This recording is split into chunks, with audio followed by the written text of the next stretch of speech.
but I'll launch us. My solutions.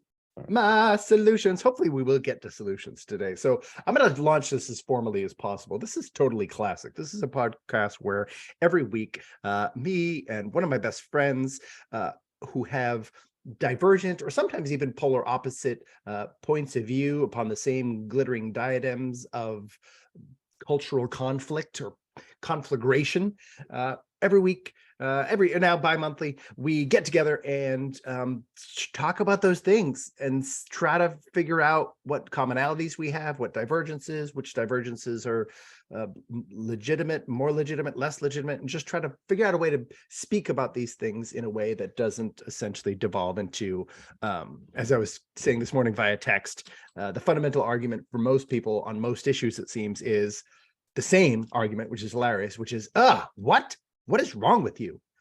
Essentially. So we got to move past that, folks, in order to continue to seek common ground solutions and that we be a culture of diplomacy rather than war. So my name is Brendan McNamara. And my name is Andy Swindler. And today we're asking the question. That's typically how we proceed. We ask a question, then we question the question as much as possible, try to answer the question, but that's not always as simple as you would think. The question today was, is this pandemic a time machine? Let me briefly explain this thesis because I think this is a slightly complicated question that requires some explanation. Okay. This is based on a thesis of mine. It's something I've been playing out in theory in my brain for about 3 years, and I think it's quite salient. Got all sorts of backup, other people exploring the same thing over time, but I was very well aware of it pretty early on, and have been now, as people have started pretending, we can talk about that in a moment, pretending the pandemic is somehow over now, ? I'm wildly baffled. It's March 17th. It's Happy St. Patrick's Day. And people have been talking about post-pandemic or back during the pandemic or back during COVID. I literally don't know what they're talking about. We have twice as many deaths per day than we did in July 2021. And the pandemic wasn't over then, quote unquote, was it? I don't know. Anyway, so since we're still in it, but we're getting near where a lot of people are jumping off board caring about it, now's the time to start an active look back, retrospective. So my thesis is this pandemic essentially this is my prior answer, was a time machine. And how we behaved during the past 3 years is how we would have behaved during, let's say, 1930s Germany or turn of the century America during Jim Crow or the internment of the Japanese. So then all the way up really to the 30s through the 60s. Turn of the century through the 60s in the United States. There's many other corollaries, obviously, with othering throughout history. That we could see it the Uyghurs in China. We could see it with the Hutus and the Tutsis in Rwanda, whatever. Anytime we've othered people based on state propaganda. So that's my thesis, and that's my question. And I wanted to explore that today with Andy, because I've been checking in with myself. My answer to this already is yes, although who knows when I get to the end, maybe I'll be like, maybe not so much. And I've been evaluating my own quote unquote performance based on precedent thoughts about myself, self-concepts, and how I performed based on how I thought I would perform in a situation like this, and then how I actually performed. And I certainly, as the Bible says, all have sinned and fall short of the glory of the Lord. I certainly have sinned and fallen short of the glory of my own dreams of who I am and was as a person. But anyway, that's the question. That's where we're going to begin today. Welcome to Totally Classic.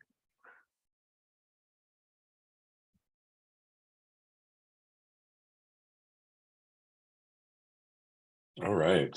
So I do want to offer a little disclaimer, but also just a reminder, because, there's a few people or even groups that might want to cancel me for even participating in such a conversation.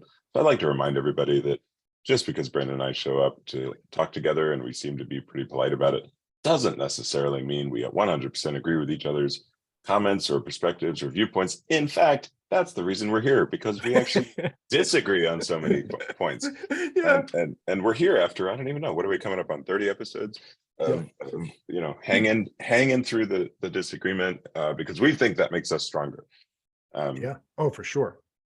So, I I would say that I would say because, I would say that's a general principle. We, meaning all of us, make each other stronger.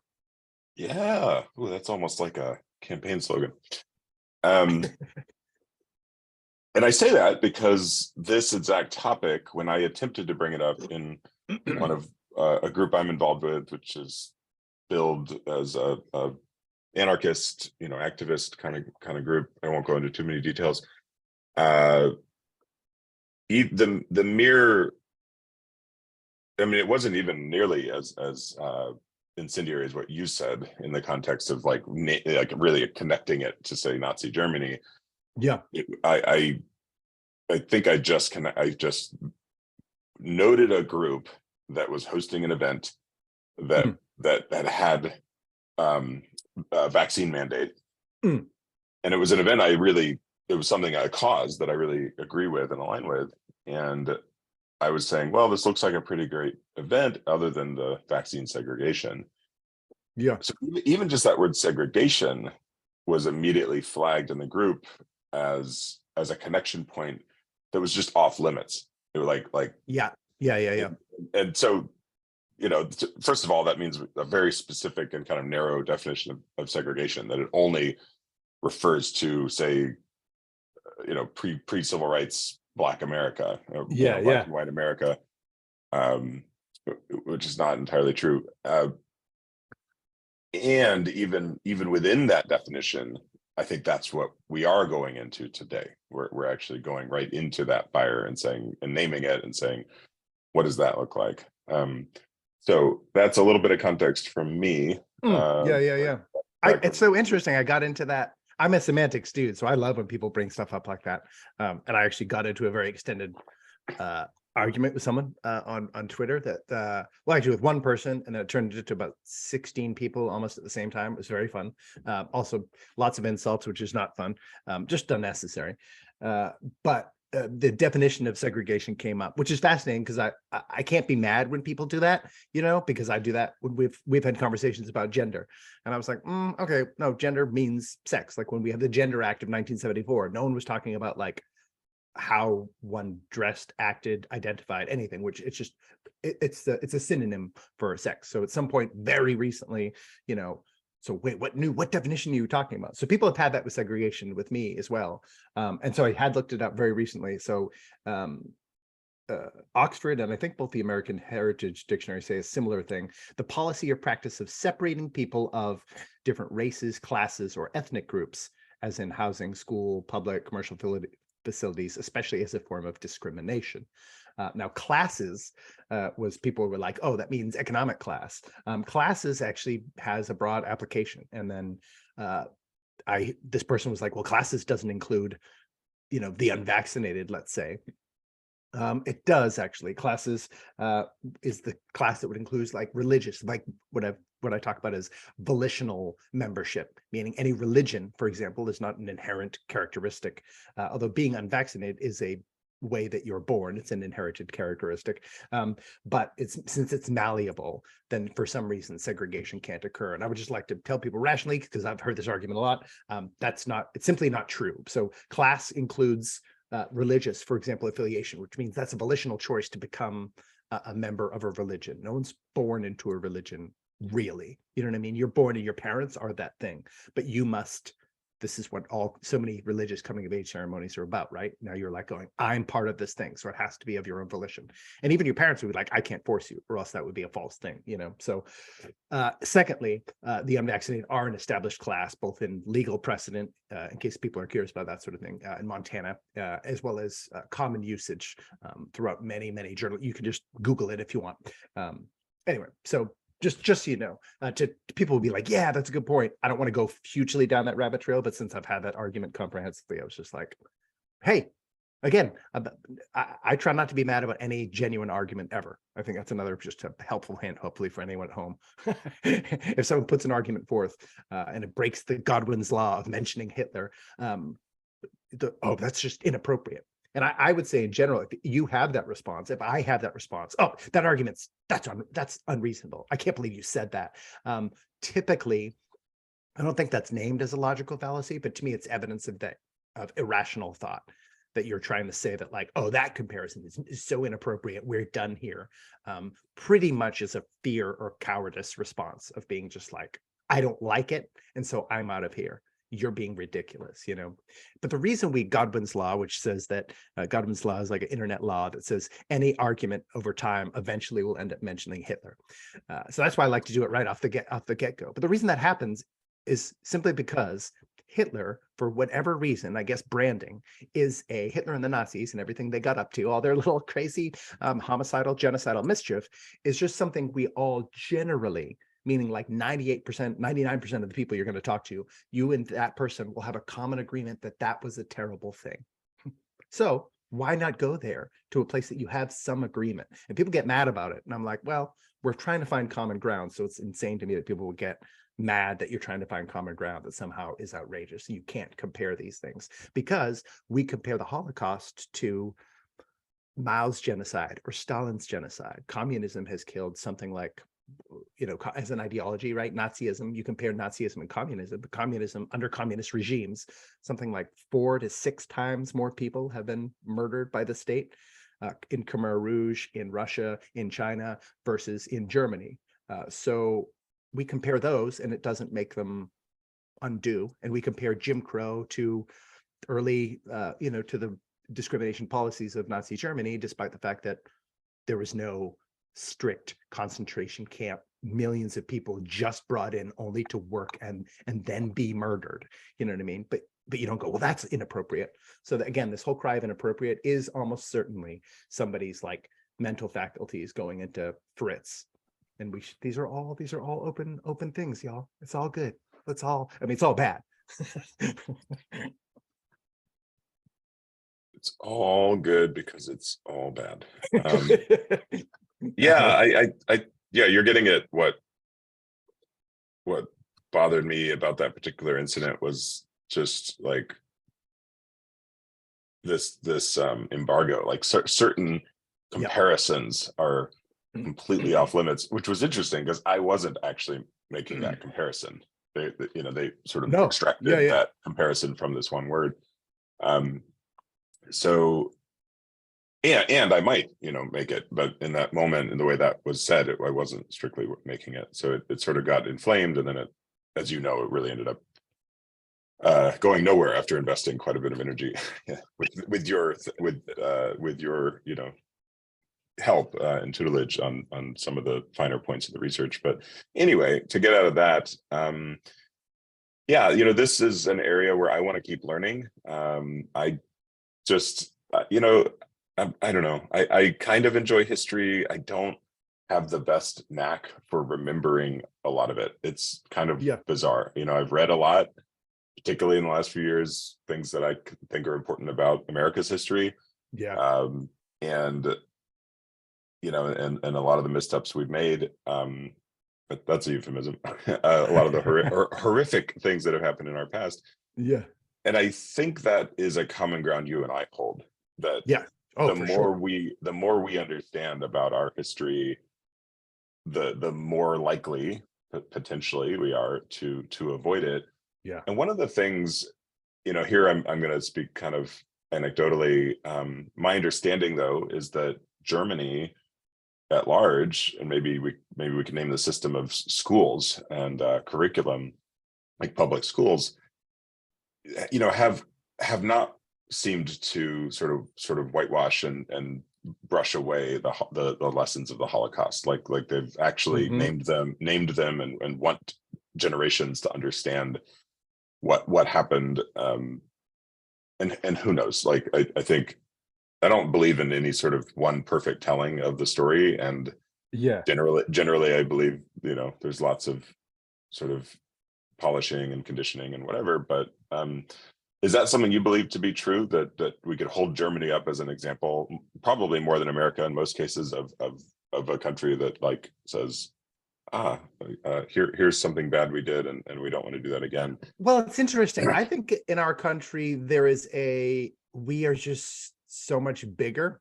So I think swaths of our country have been so I went to like whatever primary and high school and that sort of stuff in both the South and the North. And I don't, it's not exactly that divide because it can be ideological. But I grew up with the sins of America's past being quite potently in as part of what I was raised in. I only discovered that there was alternate kind of softenings or contextualizings that existed when I moved to Florida, the South, let's say. I moved to the South, Florida specifically though, in 9th grade. And then people were like, had other perspectives on it, which in some way was great for me because I'd never considered those.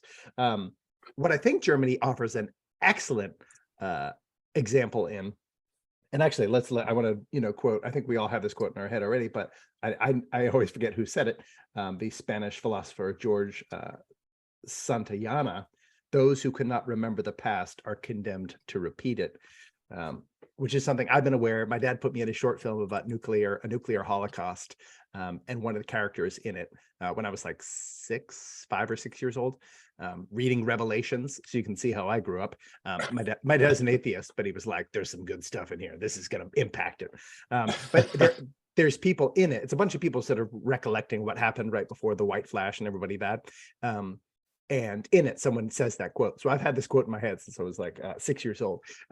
What Germany learned from World War I and World War II in terms of how they speak about these things is to speak about these things, but not speak about them in the realm of taking on personal shame, because they'd learned the lessons of the past, of the recent past, the personal shame of their sort of ignominious, I always forget how to pronounce that, ignominious defeat in World War I, led to a cultural shame, a cultural defeat, a cultural malaise in between, not very long, by the way, between World War I and World War II, and Germany was ready to fight in both of them.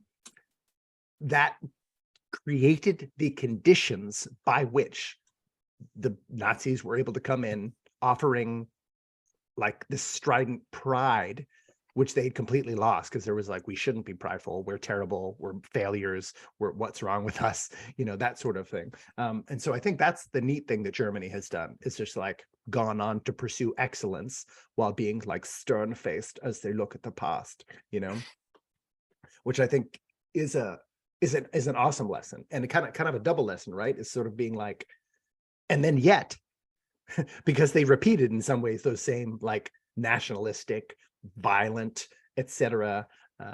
Tendencies, kind of trying to like rewrite history actively, like, oh, we're going to win this time, of what had just transpired, really within a generation. You know what I mean? Because Hitler was a veteran of World War I. I mean, I think that's, again, speaking of history, it's easy to forget because it's all both of those wars were so long ago, to our recollection. But they were within a single generation,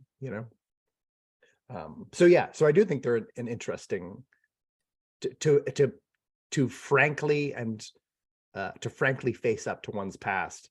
I think is a powerful tool, which is why I'm like, let's do it right now for these past 3 years.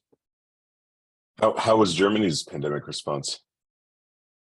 Pretty militant. You might not be shocked. I don't think they did super well. Didn't their prime minister kind of leave under some degree of under a bit of shame? I mean, we've already seen this now. There's been a lot of consequences for leaders throughout the world. The New Zealand prime minister left in tears after, I mean, arguably one of the most authoritarian responses on the globe. And I know the German prime minister, I don't know if she left but she left at least under some sort of get out of here. So yeah, I think they were as militant. They're not as far from Italy too, which was like an early European model of like intense authoritarianism, which, listen, they have that tendency anyway, both Germany and Italy. So they were quite strict. Well, it's fascinating. You mentioned New Zealand I'll name it as the COVID fear feed, which is how I trained my algorithm. Yeah. New Zealand was, at least early days, often held up as like this example of how to do it right. Yep, them in South Korea. Yeah. Which is but funny. I think I asked you about that one point. And you were like, well, yeah, if they had done that forever, Yes, you know, yeah, that's a solution. it is. Yeah. No, it's just, but you know, but you don't, it's like, do you save any lives in terms of, and I know sounds dark, we'll probably go here, but if you're, as your government, are you saving lives? Meaning, how are you reducing excess deaths? So it's not about saving individual lives for particular causes. It's about, like, are you saving lives in numbers? Which I know is kind of a grim thing to think about, which means, yes, some people are going to die from this, which is what the decision lockdowns made. They're like, okay, a bunch more people going to die from overdose, a bunch more people going to die from suicides, a bunch more people are going to die from poverty, but we're trying to prevent these deaths over here. So this was always part of the consideration. And it's just, but it's a grim, I don't know, it's just it's a grim part of governance, man. There is some part of you that I understand when you act inhuman, because there's some part of you that does have to shut off some aspects of empathy as you reckon with, no matter what you do, people are going to die. That's a listen, I don't have that gig. I would love that gig. But it's a really horrifying part of it. Well, and yeah, and at the same time, a lot of people were holding up Sweden as like, everyone in Sweden is going to die. Everyone in New Zealand is going to live. And yet here we are 3 years later, and Sweden, in terms of age adjusted excess deaths, has done better than I think every other country in Europe. They're in the top few or whatever. As an example of people who didn't lock down, didn't do whatever 8 to 12 things that all their neighbors did. Also super, you know, whatever. There's plenty of confounders for why everyone had outcomes that they did, but it is fascinating. And I think part of the retrospective here in this moment in time is we're, well, as you said in the intro, I mean, it's so fascinating, again, being deeply immersed in the fear feed. Yeah.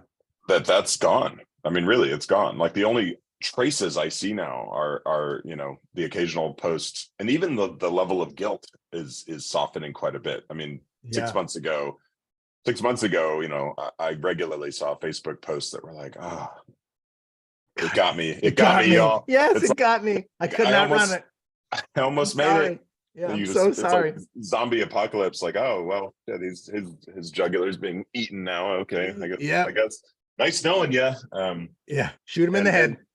And again, unless somebody wants to go back and listen to the many hours of coverage here, I don't make light of the very real severity of COVID, and neither does Brendan. We know it's actually a very serious thing, which is why we're having this conversation, because the way it's been addressed is not actually in tune with that. So you saying that today, so I literally didn't know that.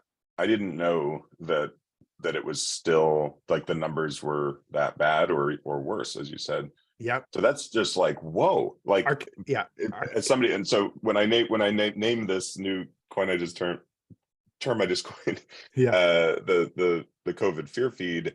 Yeah. I mean, a year ago, or certainly 2 years ago, sort of a year ago, it was just the polar opposite. So it just seems there's something there about this polarity of just swinging millions of people. Like, it's just so oversimplified. Oh, for sure. It's either like the worst thing in the world, and we have to, like, to your point, sort of prevent this death at all other costs, and there were costs. Oh, for sure. Or, wow, you know what? I'm just done with it. I'm just tired of dealing with that, and I'm just gonna sort of move on. And most people were, I would say most people, but like a fat chunk of the country was kind of over it and ready to move on in May of 2020. They were like, listen, most people, I would say, like, who were over it, 15 days. We just, yesterday was the anniversary of 15 days to slow the spread. After 15 days, a lot of people were like, okay, now we're done. I would say maybe 100 million people were like, you are a monster. How dare you? I was like, wait a second, we just agreed to that. What do you mean? We all agreed to that. 15 days. Cool, let's do that. And then it went on for 3 years. 3 years, y'all. Let me just tell you that. If someone said, hey, do you want to go on a date? Let's go on a date. I have, let's just do like a quick 45-minute lunch date because it's our first date. And then they took you on a date for 3 months against your will. That person should go to prison. And that's essentially what happened to our entire culture, right?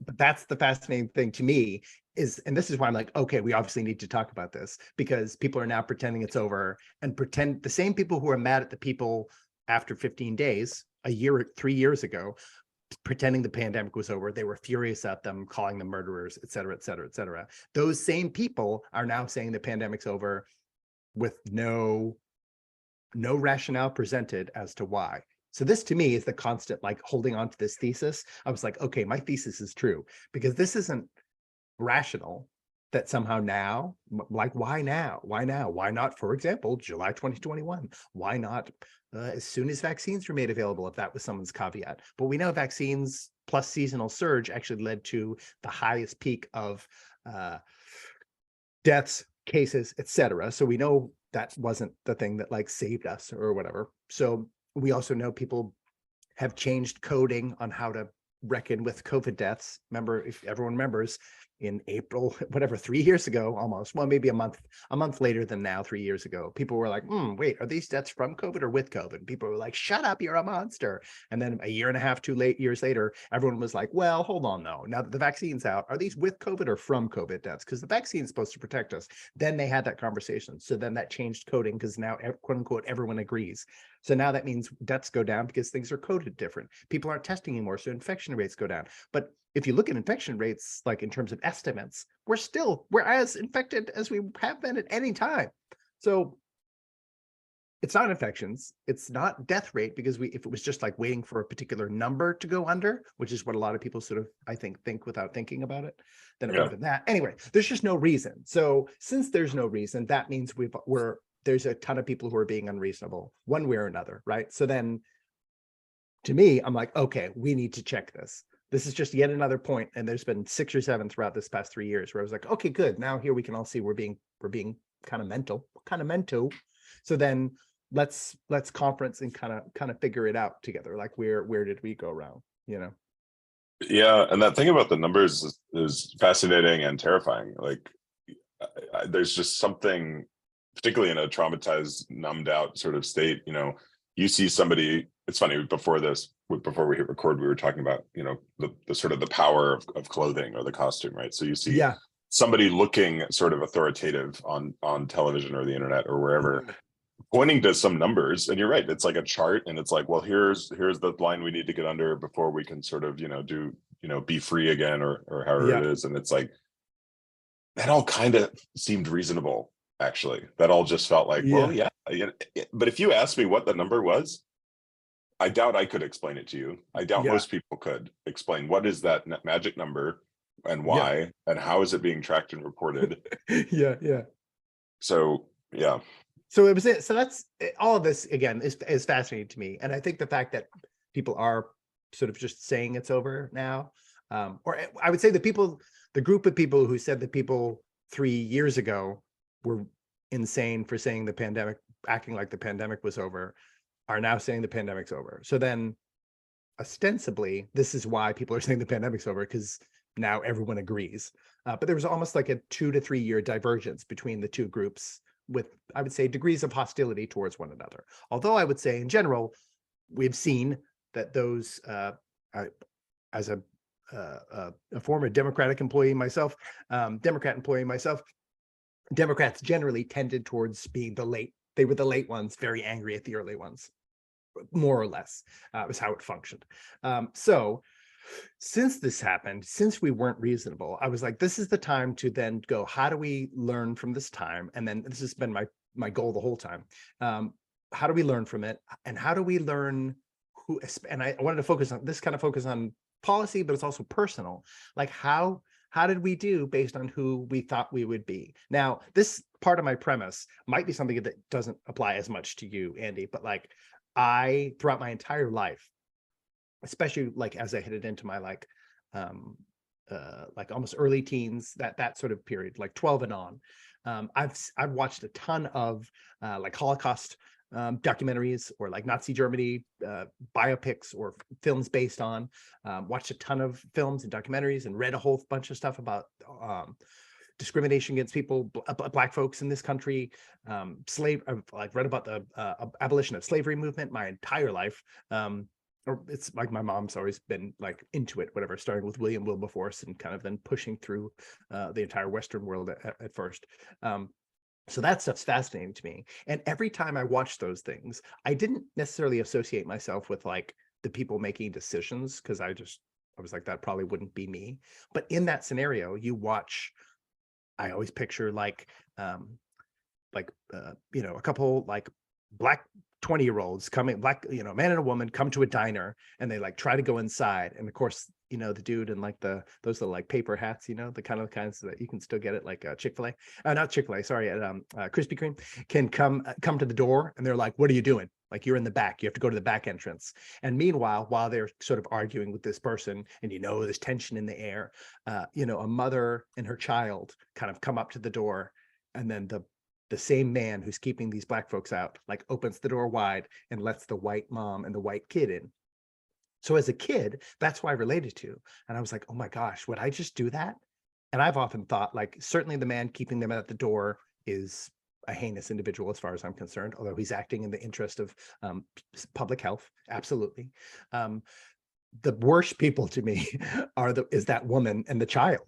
I was like, the child. So I was like, and that kid was me. You know what I mean? That kid would have been me back then. And so I was like, how would I have responded? Would I have just been like, okay, mommy, let's go in? No, wouldn't I stop and go, well, wait a second. I would hope, and this, I would imagine myself in these scenarios where I'd be like, no, I'd be the person like, I'm not going in unless you let them in. What's wrong with you? That's a human being right there. Like, look how pretty she is. Look how nicely dressed he is. Like, like, they're dressed as nice as we are. So then, like, there's no like danger, like, oh, they're a dirty vagrant coming town to stab a bunch of people in the neck. So like, what are you talking about? Same thing in Germany or whatever, when the people who just like were like, well, okay, it's just a star, they're just asking to put something on their clothes. Like, who were the go along people who made those things happen? Because the go along people on a ground level dealing with the actual discrimination, to me, always have been the people I'm most related to. So they are the people who are most to blame. People setting policy, unless they're enacting that policy physically with their hands, they're not the most to blame. Hitler was not the most to blame for the genocide. That's my thesis also. It was the people who literally did it. He wasn't, unless he was there, it's like, oh, but I would have died. Then flip and die. He would have killed me if I didn't do it. Then let him kill you. Like, what's wrong with you? You still did it. It's your choice. You know what I mean? You chose to do terrible things to other people.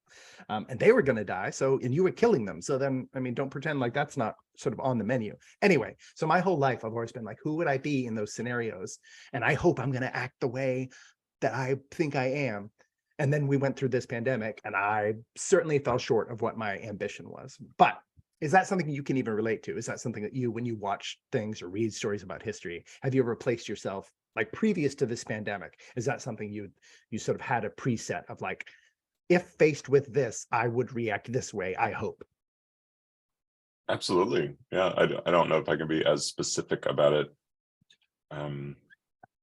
But yes, yeah. I mean, I think that's part of why, at the level of ego, I have opted into like the woke religion, you know, because it seemed like, oh, this is a group of people who are so devoted to the idea Yep. of treating each other better, and radically shifting, you know, how we are together, how we treat each other, how we look at policies, how we just sort of turn everything upside down. And I've said this before on this show and other places. You know, I just really had to be sobered up. You know, I realized I was like sort of looking for this perfect revolution that I realized doesn't exist, because we're human, Yeah. and Yeah. I'm human, and we're fallible, and so I think, you know, there's two things. One, that's one of the reasons I'm here with you generally doing this show, so we can grow together. And then also, like, we decided to hit record, right? We said maybe others would benefit from hearing that. And Yeah. you know, as I mentioned this even early days to a lot of folks, they were like, yeah, I'm like, I want to hear, we need to hear more of that. That's like, we need more of that energy. Yeah. But I was just thinking about, there's three reasons I love talking to you. One is I love you. Two I is love you. I thank you. I believe that you are very well researched and reasoned, even if I don't agree. Yeah. And then the reality is, I don't talk to people outside my bubble enough, and I judge. Neither do most of the people in my bubble, and we've turned that over quite a few times in the context of, you know, Yeah. comparing it to a religion. And there's a there's a very primal element there because it can feel safe to Mhm. feel right. Yeah, yeah, in a relative sense. Like, look, because you look around you and you're like, cool, we're all good, right? I know these people. These people are loving, empathic people. That's what they're doing. So then that's, I mean, it's a very there is rational elements to like look around, gut check. Cool, I'm good. We're good.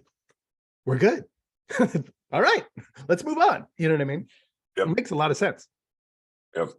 And so what you just said is, it reminds me, and it's really fascinating. Sometimes I'll just be talking about this show, or maybe one or two of your beliefs as best as I can convey them. And if, a lot of times, I mean, your beliefs don't adhere to a lot of, woke philosophy. And it's really fascinating, right? It even goes back to, again, what we were talking about dress. You dress colorfully, let's say, and it's like I that wear I wear a lot of confuses women's people. clothing. I It wear women's confuses clothing. It it does. It does. confuses people, maybe Yeah. even agitates them or worse. And so similarly here, I one of the ways I sort of explain you to people, if you will, is like, well, look, I've never read anything Malcolm X wrote. Yeah. I don't know why, I mean, I'll just say that. I'll just admit that right here. And maybe people are Yeah. like, oh yeah, I'm shocked, you do racial justice work. I'm like, yeah, well, I know my book Yeah. pile is like 300 books tall. But you do, right? You did read it. You Yeah. do. And so I love the way you just said that. And it hasn't brought us to necessarily all the same conclusions. And No. that's okay, folks, because Yeah. we can get here and we can be like, wow, you read this and I read this, and holy crap, we got totally different things out of it. But I just really do want to uplift what you just said, because I know that about you, that you are a really pretty hardcore researcher, and you've been doing it for a really long time. So there's a real cognitive dissonance with the way you're met, I believe. And especially on the internet, because the internet's a mess and nobody knows you. Yeah. But Yeah. Yeah. but I appreciate that about you. So I'll land on that. I appreciate that about you, that you are considerate, even if that, maybe especially that sort of maybe brings you to different conclusions that don't fall within a certain, expectation of like, well, what do you mean? You read those 10 bucks. You're supposed to think like this now. Yes. Yeah. Yeah. Yeah. Yeah. Like, yeah, exactly. That to read something and then assume, well, that's why I love talking and arguing with people, because I'm like, oh, I don't want to fall into that paradigm of just like, oh, well, then that's what it is, because I was like, hey, I don't know if that information actually processed that way for individual human beings. I think it can tend to ossify or sort of be moved gravitationally into that once you start congregating with people like you were talking about. But I pursue the opposite comfort, I think, in a way, because it was funny, you were saying I mostly talk to people who agree with me or whatever, and I was like, I hardly ever talk to people who agree with me. Like, that is absolute minimal. I mostly talk to people in real life who don't want to talk about anything I'm interested in, and then the second most interactions, well, that's in person, and then in person, yeah, that's the majority, and then in virtual life, I don't even know, it's like a 27-to-1 ratio of 27 talking to people who don't agree with me, and then that one being like having some consolidation of like, oh, hey, that's been going on for you too. Oh, me too. And I've been seeing this. You too. Oh, cool. It's like a rare moment of respite where you kind of go in and talk to people who agree, and then you go, okay, cool. Peace out. See you later. I'm gonna go talk to people who don't agree. But I'm also like a little addicted to like radical learning. I feel like argument is like classic. Well, it's totally classic learning. So I love learning. Well, it's funny too. I was thinking about it this week that I was and I don't know if you saw on Twitter this past like 3 or 4 days, there was a lady named Bethany Mandel who was on Breonna Taylor. I can't remember her middle name. Brianna Joy. She was like a Bernie staffer. Now she has a show on Rising. The Hill has a podcast called Rising. So she was hosting that. Asked this lady, Bethany Mandel, who was talking about sort of children in school under assault for a bunch of different things, and asked her to define woke, because she brought it up a couple times. And Bethany Mandel like brain fritzed. Now she wrote a whole chapter on woke, and she defined it on Twitter later or whatever. Like, but she did not do well under live television fire. Got to tell you, she stumbled through. She eventually got to like a definition that was true, but it was terrible. it was like, and I listen, I'm a performer, so like whenever you watch someone like folding or getting uncomfortable under pressure, it makes my butthole just get so tight. I mean, it was like, oh my gosh, it was anally damaging to watch her stumble through it. But a lot of people have been arguing about the definition of woke. And I realize, especially, because woke is a term that's been around since the 1940s. It's in old blues songs, y'all. I first encountered it in, was it School Days? I want to say School Days, a Spike Lee film. Was that Spike Lee's second film? And so I was woke when I was like 12.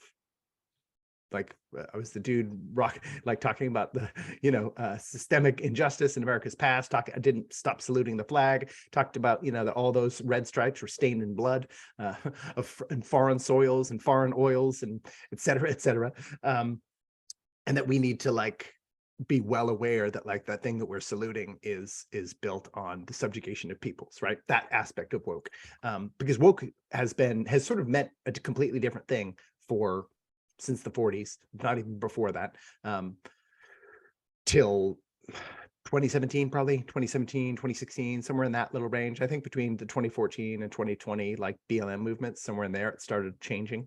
And now it means something, I think, radically different. And that's when I kind of like stepped out of it.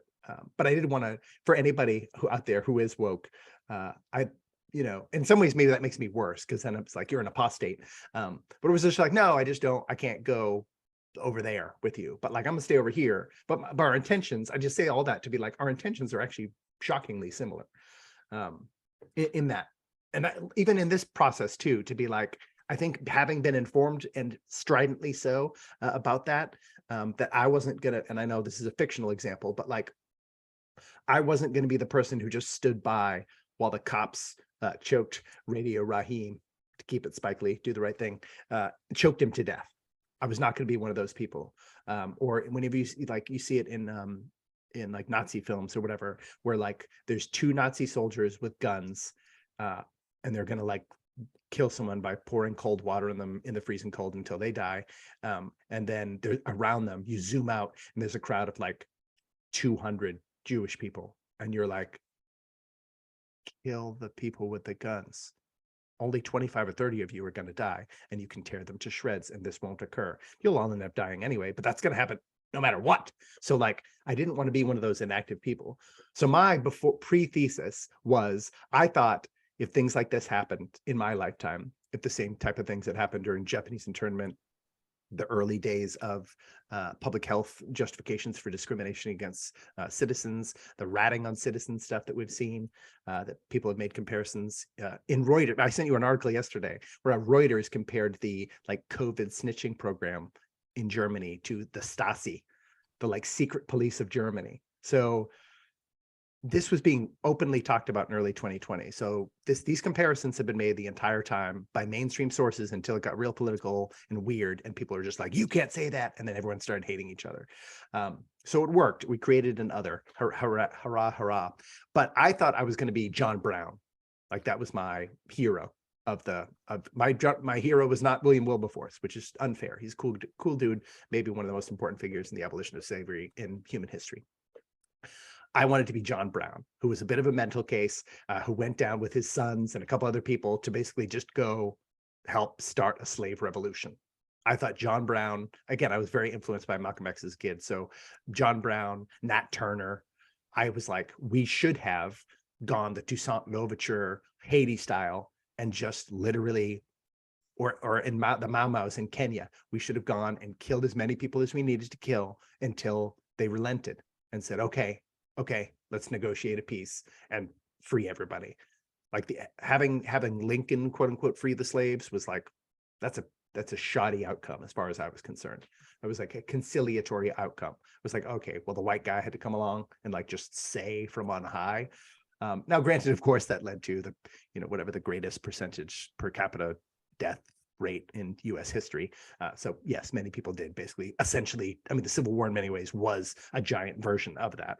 But I thought if it was more homegrown, if you could go down there and empower a Nat Turner and like, let's burn this whole system down. But then this pandemic came along and I was definitely way more of I just became and I could blame my disease and all sorts of other things. but I lifted my voice, but I was more like a pamphleteer. I was less of a like Weather Underground and more like a radio talk show host. I was less like an actual like resistance fighter in Germany, sneaking people out. And I was more of again, just like somebody on CB, just like empowering the troops or whatever. Like I was so much less active, I think, than I thought I would be. And the one time I was faced with seeing someone like show their vaccine passport to get food at a place, which is to me the closest approximation. I never saw anyone like rejected because they didn't have it or whatever, but I saw someone showing it to show that they were like the clean in order to get food at a place. I didn't leave. I just gotten into like a 12-minute argument with them about wearing masks, which I refused to do at that point because it was so, at that point, it was just a ridiculous time to do so. It'd be like someone asking me to do it now for anybody who's more progressive.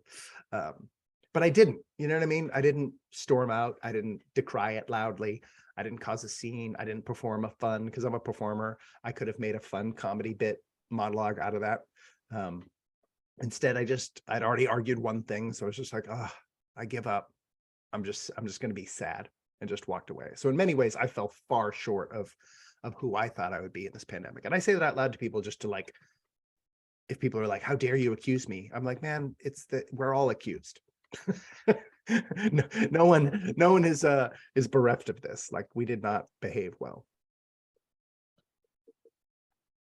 Well, appreciate you naming that in that way. And that is an important role in just about every movement I know of, that pamphleteer, that voice. And I wonder, a few years ago, actually right before the pandemic, visited Montgomery, Alabama, and went to the Rosa Parks Museum, and they have like one of the original mimeograph machines that they they stayed up all night, just old school, cranking out by hand cranked, man. The flyers that led to the Montgomery bus boycotts. Yeah. And I'm as a huge fan, an early proponent of and an idealist of social media, and now a cynic of, in many ways, just such a good reminder of how much can be done with pretty simple technology. I know, it's that was like heart and community and very simple technology and just paper. And I think a lot. I just wonder a lot about the signal to noise ratio, and what you and some others were saying. Let's not even judge it as all right or all wrong, but like at least as in my algorithm, it was totally drowned out. And so you got my attention, which is one of the reasons we're here. And I appreciate that, as I said a minute ago, just to even have a different view. And sometimes it can be really hard to find, and sometimes it can be hard to take, but I think our inability to even hear another point of view, and it's usually couched in the vein of like, well, we don't want to give them any latitude. We don't want to give them any more road, because sort of they have all the power already. And I'm like, well, okay, sure, we could talk about that. If we could talk about that too. But I'm still stuck on the like, can we even talk piece? I wonder if we have drifted away from your beautiful outline. Is there anything? Oh yeah, I was like, there.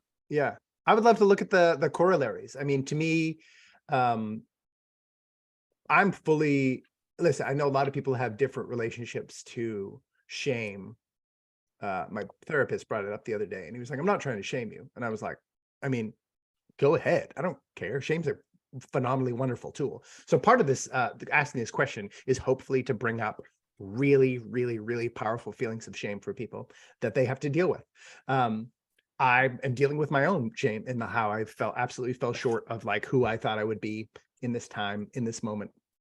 And then I would love that to come up for other people to consider who they are. And that's why I was making those images too, of like, who were you when someone was like arguing to get in the grocery store because they didn't want to put a mask on because that wasn't an evidence-based policy. It was more, and in fact, when cloth masks were mandated, that was a harm policy. That was a cloth masks are likely conductive of viral infection. And that's what they told you to wear for 2 years, y'all. So it wasn't a loving policy. It wasn't a public health policy. So then when, and I this happened to me many times, I would be arguing with someone, be like, well, why do I have to wear my mask? And why can't you tell me why? And why can't your manager tell me why? This is weird, right? Shouldn't we just recognize? And people would just kind of like go, please, will you just get out of the way, walk into REI, walk into the grocery store, whatever.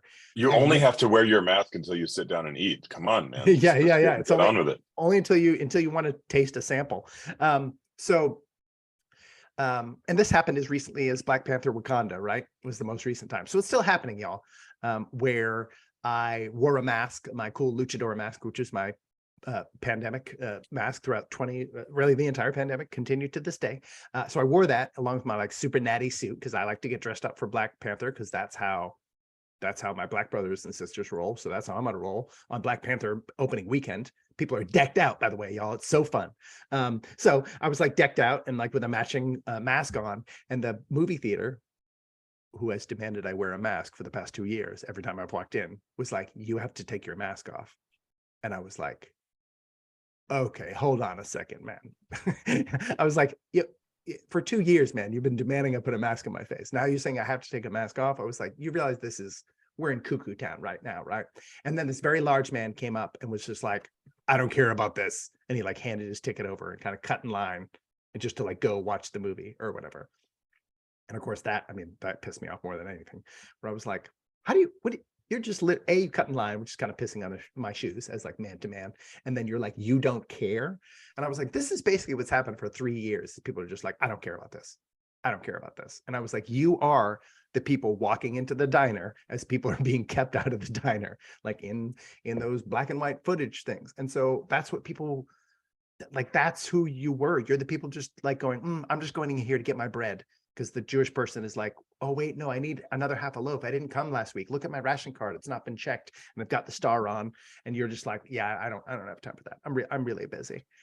And it went past that. So then a lot of you listening, you were those people who don't care about other people's like problems specifically related to what you're doing. Unjustified and unjust discrimination occurring right in front of you, and you didn't care. Your neighbors, right? Then there's a whole nother level of you when you see like people like what's her name? Ruby, what's her name? Ruby? Anyway, Ruby Bridges, like you remember those footage, like we've seen footage of people like going to segregated schools for the first time, right? And you see those crowds around them screaming at them. Oh yeah. That was a ton of y'all online because so much of our culture exists online now. And this is really what inflamed me about this whole talking about all these things in the first place, was watching people bully people online, essentially sort of scream, castigate, say terrible things to them because they weren't doing the safe thing, right? And listen, public health was part of the consideration. Social health was part of the consideration, keeping Black folks away from white culture because they, quote unquote, weren't ready. They just weren't ready for polite society. You know, it was a danger to them. It was a danger to them too. We're protecting them and we're protecting us. Absolutely was the rationale at that time. Same thing, public health rationale in terms of Jews were spreaders of disease. The safety, we can't trust Japanese people because of their obvious affiliation with their homeland, Japan, even though they're Japanese Americans, and many of them were straight up born here and were like, I'm an American, like, why is this happening? Like but the they're third like, generation. Yeah, no, it was someone outside saying, no, you're part of the bad tribe. Okay, all three of those are explicit corollaries to what happened in our time period over these past 3 years. There was many people who hopefully are hearing this now, who were the people screaming. You're the people in the picture screaming at the Black kid trying to go to school. You're the person literally like screaming at the Jew to get out of line. Just get out of line. Go back home. You know, you were the people like literally like out there like saluting and like singing whatever. It's a grand old flag. It's a high flying flag as Japanese people were marched out of your town. Like, and you were excited about it. There was a phenomenal number of people do that. And then hopefully there's people listening. You were the people who actually did this. You were the people who took cards and were like, are you Jew or are you non-Jew? Are you an octoroon? Are you an octoroon? I don't know. You could pass, but I can't tell it. Like what that's what happened, y'all. And we need to deal with this. This again, if this premise is true, because I think it is, we need to deal with this trauma. So let the shame do its work to get you. You need to face this and deal with this. I'm dealing with the way I failed on a daily basis, trying to kind of reason it out, trying to give myself some consolation like you did, Andy, of like, well, you did something. And it was like, oh, that's kind of an important piece. Sure, it is. It's not the heroism I thought I was going to live in. I'm less, the perfect man that I thought it would be or whatever. But this really needs to be processed. And in order to be processed, it needs to be faced. And I think generally, and you've faced this too, as soon as you bring this up, people just go into abject denial. Oh, it's not the same thing at all. Like, why this time in history is othering? And I talked to someone about this. Someone put it up. They were like, you know what? If you find yourself saying, as a certain group of people are vilified in public, quote, you know what? Maybe this time there's something to it, end quote. Take a look at history and realize, no, it's probably not. And I responded on Twitter to this guy being like, oh, this happened to the unvaccinated, right? And he was talking about trans people. But it doesn't matter what the group is. If you're screaming at them and saying they can't come in somewhere, they can't eat at your restaurant, whatever. I don't think that's happened to trans people, but maybe it has. But certainly not in the massive way we're talking about, but it could apply to any people group. How did that happen to you that you were like, yeah, this is okay? And yes, getting rid of those people, or especially for Democrats specifically, my homies, around 50% of Democrats, when polled in like 2021, said that the unvaccinated should be locked in their homes, that it should be okay. There was something like 40% said that the government should be able to take their children away. Something like 30% said that they should be sent to government camps until such time the government dictates that they should be released. So that's totally where we were all at. And how did that happen? And how did you let it happen? And how did you fail your own standards? I think that's the place I'd like to take to next, the sort of idea of betrayal of prior inclinations. Like what, and then maybe we can figure it out, you and me, like, how does that happen? Like, how do we betray our priors in writ large, the way I'm talking about since I was 12 years old, but even just prior in terms of like internally during the pandemic and pre-pandemic, like, how did we release all our priors? How did that happen? So because if we don't figure that out, we won't figure out how to make sure this doesn't ever happen again. Oh, are you talking to me? Yeah. You mean I did that? Did what? Betrayed prior. I'm assuming you betrayed. I mean, I betrayed prior. Do you mean that? Do you mean that I participated in? Yeah. In COVID? Yeah, we all did. Yep.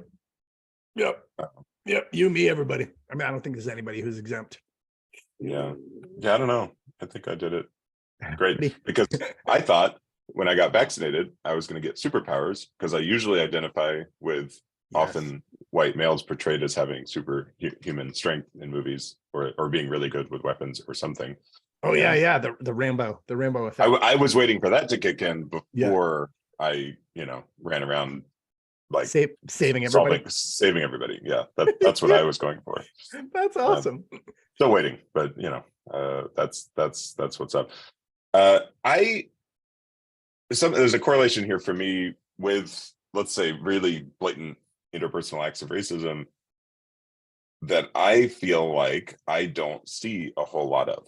So I'm hard pressed to remember, say, going into a restaurant and seeing somebody arguing about wearing a mask or something like that, and then sort of walking past them. So that, and I'm not saying it didn't happen. That either means for some reason it didn't happen, which is sort of possible, because I think here in Chicago, like, we are a fairly homogenized kind of, like, at least in terms of political ideology in some ways. And I think we all sort of did our lockdown thing, and we many of us didn't like it, and I absolutely believe there's still trauma from it, but we kind of did it, and there was even a bit of like solidarity and like, well, we're in this together and we're doing this together. Yeah. And I've sent you numerous examples of when I've seen all sorts of either vaccine or mask passport mandate kind of stuff. Oh yeah. And that's the main complicity I could name that I see, and I'll I'll keep digging deeper, is that I absolutely participated in that, right? Because Yeah. I got vaccinated pretty early. I've told that story here. Yeah. And so it's like I had the credentials. Yeah. So I didn't, there was a little like alarm going off somewhere in my mind. Like, gee, isn't this odd? Isn't this an odd credential to flash right Yeah. now, or to be asked to flash?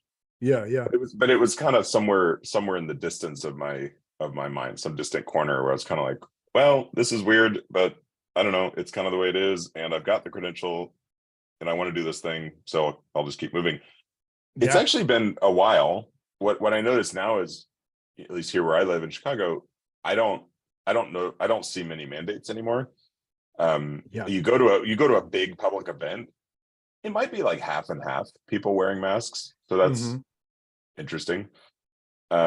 I'm always curious in those environments because, Yeah. like you, I'm really kind of aware and sensitive, and I'm just like, or if I'm even just talking to somebody who's wearing a mask, is there gonna be a sense of judgment? Like, that's what I'm always sort of checking for or worried Yeah. about, I guess, is Yeah. are they gonna be like, what the hell, but it's actually fascinating whether or not wearing a mask is misguided.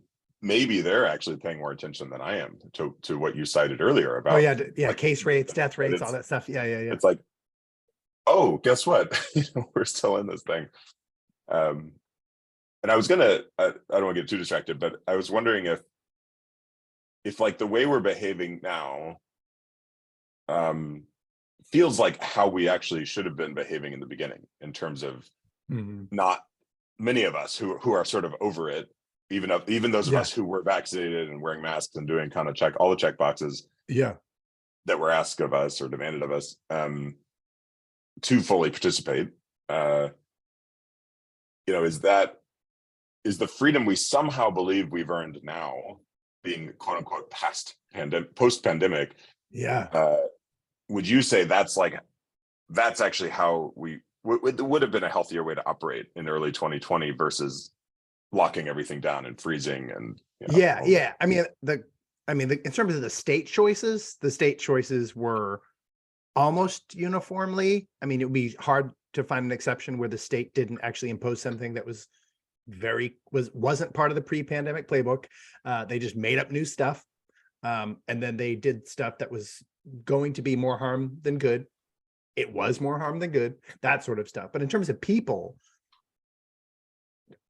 I mean, the priors, I guess the thing I really would have wanted is just people to not betray their previous priors. Now, I've brought this up on the show, I think, before, but in 2019, there was a Gallup poll polling the whole of the population. Now, of course, it's a sample size. That's how polls work. But it's Gallup, right? Everyone's heard of Gallup. They're reputable, centrist, as far as people know, organization. And there were 4 industries in negative trust. So that doesn't mean low trust, like, oh, we barely trust those people. No, it was in negative trust. We distrust these institutions. That was the U.S. government. That was the pharmaceutical industry. That was the healthcare industry and the advertising industry. Somehow, from 2019 into late 2019 into 2020, that entire paradigm got flipped upside down to where, oh, the government still has to do something they've never told us to do before with the support of the healthcare industry. And it's being messaged to us by the advertising industry and the news industry, which we have a pretty low trust for, not negative, but low. And then eventually, again, like Woody Harrelson said it on SNL, until the pharmaceutical industry came along and saved us, and let us finally, like, they were going to figure it out for us. I don't understand how, just even from that early point, like, how did that happen? Like, how did everyone just go, we disagree with ourselves? Like, what happened? And I talked about this with you on the thread, that we saw 3 major messages that blew my mind throughout the past 3 years from New York Times and Atlantic, I think, where literally they were like, and I'm paraphrasing barely here, don't use critical thinking. Critical thinking, the way you think about it, is wrong. Not even joking. Don't trust your intuition. Your intuition isn't always right. And then most recently, you're better off not knowing. Like, stop, don't pay attention. It's really just going to wreck you psychologically. So those 3 messages came through. because it had already happened. But I was like, I guess that to me is that's the thing I really want to face, is like, how did that even happen? Like, certainly there's also complicity of like not recognizing strangeness. But especially when it got to a discriminatory level, like, I think at that point, my guess is people were just so numbed out from already surrendering or sort of enslaving their will to an outside source that previously they said they didn't trust. But I don't, that's the part I don't understand. Like, people who jumped into lockdown of solidarity, like, how was that? How did that make any sense to anybody? Because that message came from all industries that we all agreed we didn't trust. So I think that's the weirdest thing. Like, how did that happen? So I think I've admitted this on this show. I mean, I get most of my information socially. Yeah. Which has some pretty interesting implications as I study more, indigenous cultures and oral traditions, and it's kind of like, there's oh, advantages. Like, many people hold that up as a much better way of operating. It may be, which is a whole separate deal. And in my case, I don't know, right? We could analyze sort of why that is about me, and why I just am more comfortable with that, or somehow, I don't know, makes me feel more connected to people or whatnot. But unfortunately, which I guess was part of my, as I mentioned, my allure, or my hope, like, for social media, was like, oh, this could be really powerful, that we could socialize things, and actually, all these voices might be far more powerful than just a very limited number of sort of professional voices telling us what's up. So I would say, and now we know that that's challenging, to say the least. Let's just take Facebook as one example of, like, well, how is an algorithm actually designing sort of which pieces of social news I get? As a whole separate thing, which we've touched on here and there. And so that's the connection point I'm thinking, is like, wow, I first started hearing about it there. Oh, interesting. I heard about it from people I trust, because I don't, like, read the news every morning. Yeah. So I don't think I actually got much of it from those categories now, but I don't deny too many negatives. I don't not deny this. Yeah. I'm gonna be a great politician someday. It is so good. You're like, I guess he probably said what I like. I mean, I was actually studying things like the Edelman Trust Barometer, is one that I had been studying around that same time. So there's very good evidence about institutions and trust, that whether you're citing that or something else. So I agree with. So then my question is, okay, then I was getting the second, third, fifth hand. But it was still the origin point, right? Was what was being. I would assume maybe first reported, unless we go way deep in the weeds of sort of the ideas or so-called conspiracy theories, that, like, the entire pandemic and the virus was designed. I mean, that's a whole thing that I don't know that we're addressing here today. No. So then it's like, okay, let's assume it happened for whatever reason, started in China, and then we started hearing about it. So I guess I assume the first mentions were sort of news-based. But that's, who knows, really? I mean, that's of course the U.S. government was involved in, like, knowing about it, and in some ways probably conditioning how that story was told, and what was told, and when it was told. And we know that at this point. I mean, because through Freedom of Information Act, we've seen emails in early 2020 where people were actively saying, we've got to get ahead of this, we got to squash this, whatever we saw. The lab. I mean, people actively were out there. So to me, I was like, how did that happen? And then how did after it said 15 days, right? Happy anniversary. 15 days to slow the spread. After 15 days, to me, I was like, okay, I'll do 15 days. I did. I was like, all right, let's do it. But I'm a literalist, dude. If you say we're doing this for 15 days, guess what? You better pony up some serious cash, which is what they did. Or you need to re-justify why we're going past the original schedule. I'm an improv dude, but if we make a schedule, we're freaking sticking to the schedule. So after 15 days, and that's when a lot of people were like started doing anti-lockdown protests, and people were like, you guys are sick. What's wrong with you? Right? How like that right? Once you knew it was 15 days, who on day 16, why did anyone just go, are we doing it more? That part doesn't make any sense. But here, let me just lay this out too. Like maybe this will help foster bringing this in for a landing before we just like riff through some solutions. This whole betrayal of prior inclinations, not only trust, topsy-turvy trust, and then topsy-turvydom of the scientific endeavor, meaning people started trusting experts or expert consensus over the consensus of evidence, meaning our random control trials, systematic and surveys and meta-analysis of random control trials. That's what science says listen the most to. And they said listen to the least to. This is just how science works. Listen to the least to experts' opinions and the consensus of experts' opinions. So, but then our society topsy-turvied what we trusted the least or distrusted and put them at the top. And then we flip science upside down too in order to make all this happen. So this is fascinating to me, right? These are entire worldviews completely flipped upside down in order to comply, I guess, or maybe the way you're talking about it, in order to accord with the group around you, and I wasn't really with any group, so I think it was easier to be independent. But like I listed out these betrayal of prior inclinations ideologically. Even during the pandemic, people were saying these certain things and then acting the opposite. So intersectional people supported the oppressors, right? The literal people in power were the ones imposing things and censoring and literally like hurt, like pursuing various degrees of harm against marginalizing really the populace entire. So intersectional people sided with the oppressors, basically like rich white men in positions of actual power. They were like, no, you got to listen to them, St. Fauci, etc.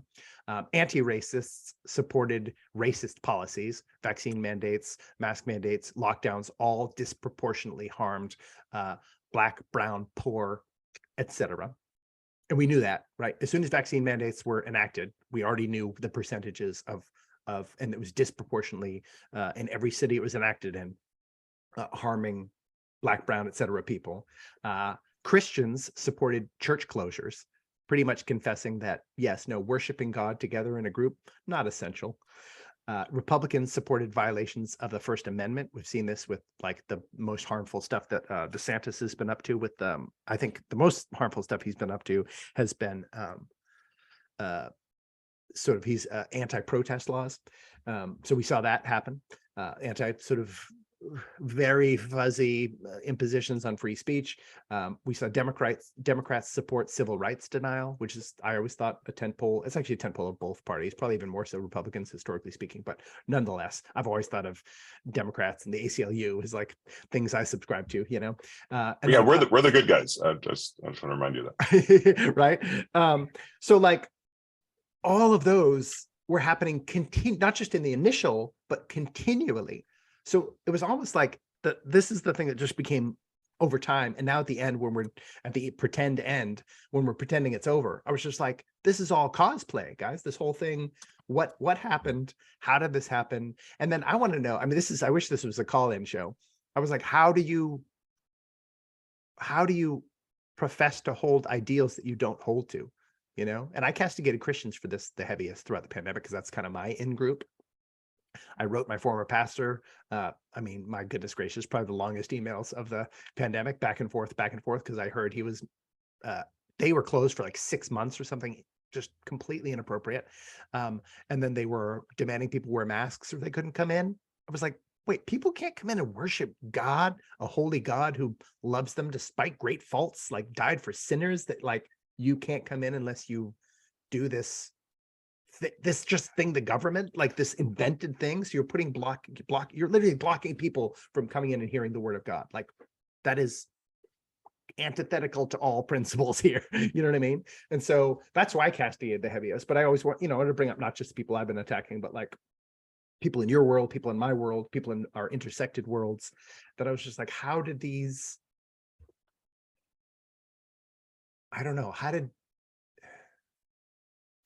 these things not become alarm bells of hypocrisy, I suppose? Or like, why did they become exceptions to the paradigms that we held so dear? continually, because that's what created these scenarios that like we were less than what we should have been or wanted to be, or we were blind to these things, kind of thing, you know. I guess it's because no one was allowed to talk about it, so then people didn't think it through, or I don't know. I don't even have a thesis really. I my best answer to that is hypocrisy seems to be the thing, in my experience, each of us are the least willing to admit. Oh, interesting. I mean, that cuts really, really deep into like the survival of belonging, because it's like, oh, if I sort of have to confront this incredible contradiction that I have not behaved in accord with my beliefs or values, or even worse, those of the social group. Oof. And it's very triggering for me, which I don't know, thesis or what I've learned about the psyche is, you know, often what I sort of hate the most in the world or other people is my projection of what I don't want to face in myself. It's like, you know, every time I'm sort of out there, like, look at them. So I do appreciate how you've offered this to say that you're in a very deep self-evaluation also. That's my corollary to that thesis. You know, I've heard that often.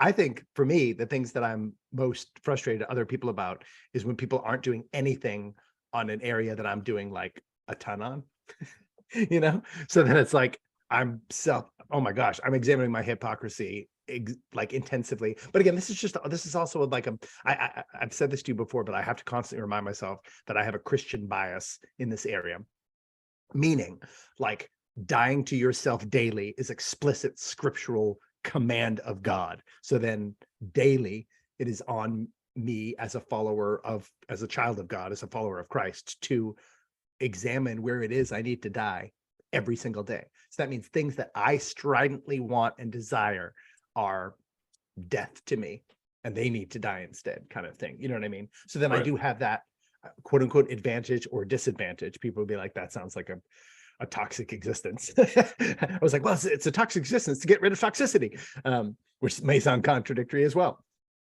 Yeah, I mean, other spiritual groups name an ego death, which might be sort of similar, right? There's two quick things I want to name just about my early days experience. I don't even remember the 15-day thing. I'm like, oh really? Wow. Was that so that's fascinating. But what I do remember were two pieces. One is somehow in those like social feeds, I saw a study from MIT that it just, and I don't know, it'd be actually interesting to go back and look, and maybe especially with your more trained eye, like be like, well, what was this study really saying, and was it that relevant to COVID?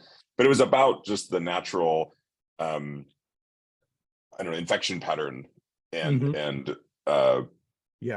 I guess like how long does it take something to go endemic and then just level out? And anyway, for whatever that report said, it said 18 months.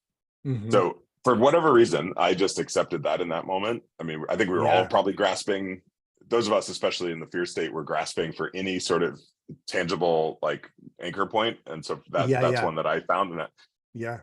And it helped me like buckle up in a way, but it also probably made me more complacent, because I was like, oh, well, look, everybody, we just need to chill out for 18 months. No big deal. I mean, it's only a year and a half. I mean, what can happen in a year and a half? Like, give me a break. Which also kind of set me up to be critical of those I perceived, you know, not sort of checking the boxes that were prescribed. Because it was like, look, if we all just did this the right way, it would only take 18 months. That's what MIT said, you know, and it's like, who the fuck knows if that really was relevant or not. The other thing was a couple of years prior to that, or 3 years, I think, you know, I was doing a lot of spiritual work, and I had received guidance that my mission was to still the world so it could hear its own heartbeat. And so, I mean, you want to talk about the spiritual or even sort of religious, like, motivation. I was like, oh, this is it. That's what spirit meant. This was the moment we were all supposed to just totally. And as an empath, it felt good, because the world is really noisy and loud and traumatized. And so there were parts of that were like, okay. I don't actually want to go to, I'm like one of these like social introvert, you know, like I love people, but they exhaust me kind of things. So those were two things that were happening early on for me. Yeah. Well, I mean, I think I've said this before, but I think that prophetic sense that you had absolutely happened. But I would just link it to Jeremiah in the Bible, which says the heart is deceitful above all things and desperately wicked. Who can know it?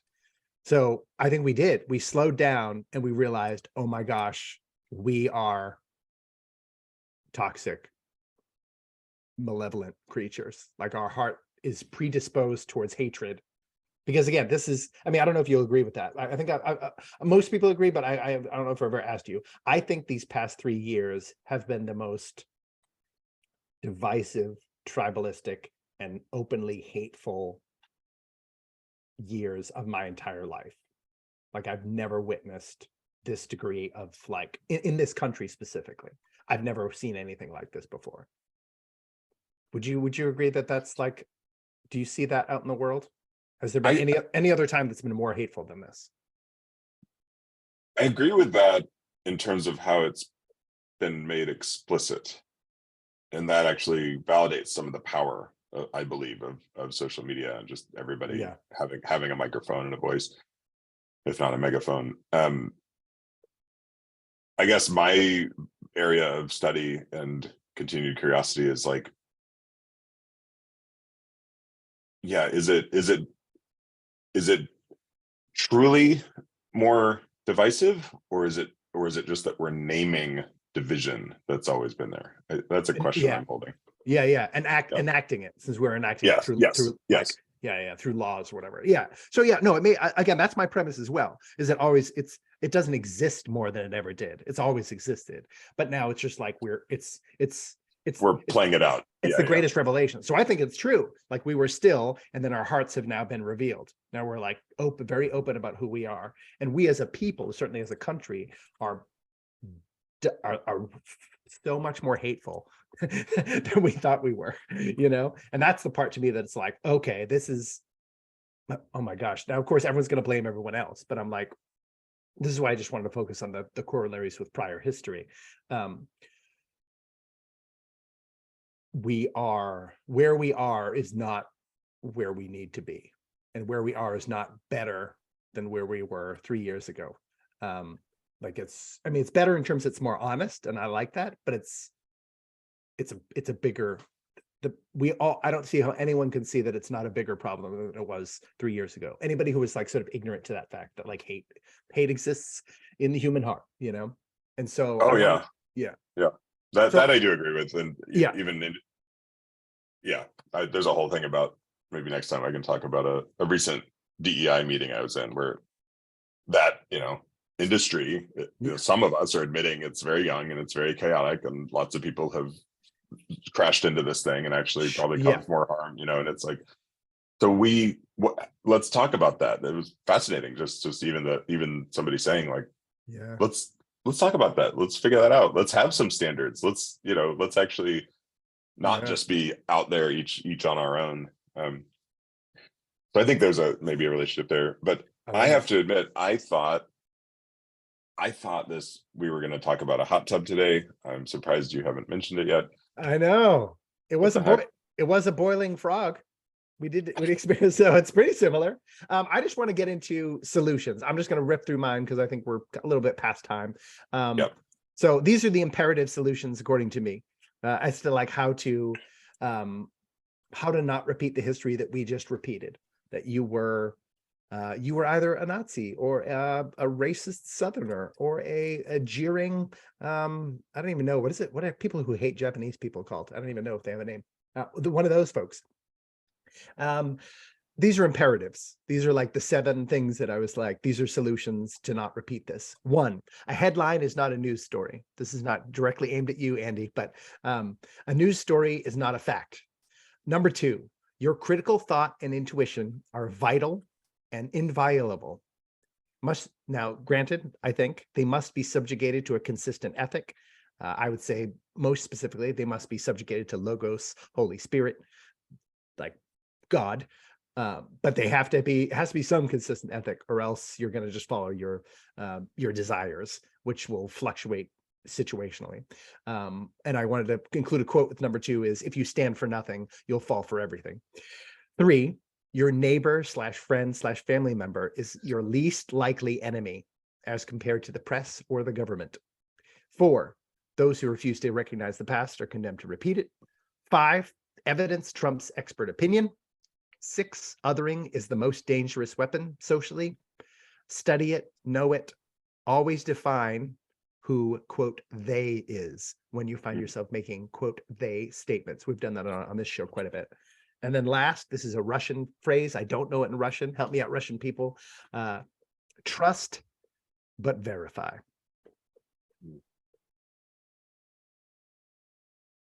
I hope those are helpful to people, especially if you're feeling shame and you want some sort of like ladder to climb out of the shame spiral that you're in. My goal here was not to like send you into a shame spiral and then leave you at the bottom and piss on your face.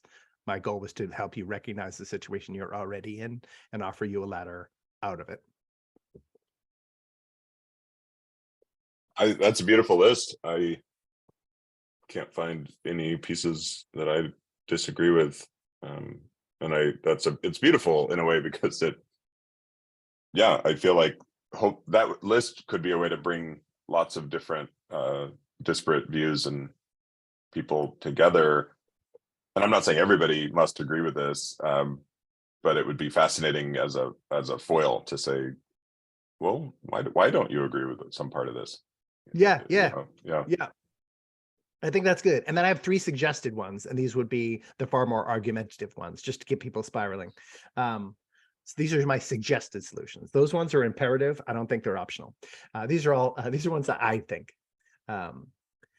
1, diversify your ideological community. I think ideological diversity is the most important diversity for the human species.